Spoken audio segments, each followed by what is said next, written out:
Nanay, nandun na sila. Nandun na sila.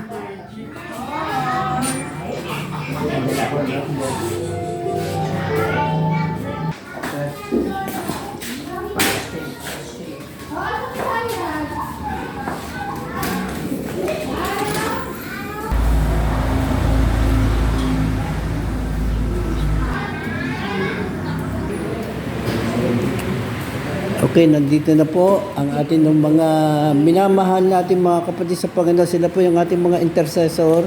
Oh, papakilala ko sa inyo sila. Ito po yung ating kapatid na Sister Baby. Sister Baby, bati. Magandang umaga po. Ayan, Sister Baby, isa sa ating intercessor. Ito naman yung ating isang intercessor, si Sister Milagros. Ayan. Magsalita ka, kapatid. Morning. Magandang umaga po. Ito naman yung aking tiyahin. Meron pa tayo nito. Ayan, si Morning. Tita Levi. Palain tayo ng Panginoon. Siya yung kapatid ng aking tatay. Ito naman yung aking nanay na si Nanay Edith. Ayan. Ang kanilang ministry ay intercessor dito sa church. At wala pa yung mga kasama namin. Hintay pa namin.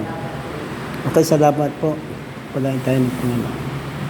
Sister Hermie, isa sa ating mga intercessor sa Jesus Lord Messiah. Sister Hermie.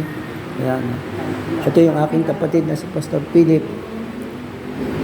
Ayan, si Pastor Philip. Magandang umaga po sa ating lahat.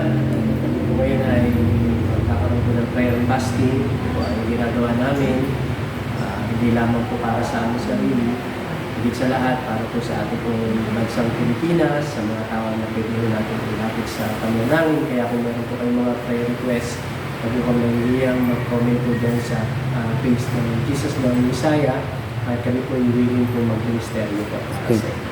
Ito naman ang aking kapatid, si Sister Connie. Ako nga mapagpalang umaga sa Isa sa ng intercessor. Bahagi sa ministry po ng prayer na intercessor dito po. Okay. Magpalain po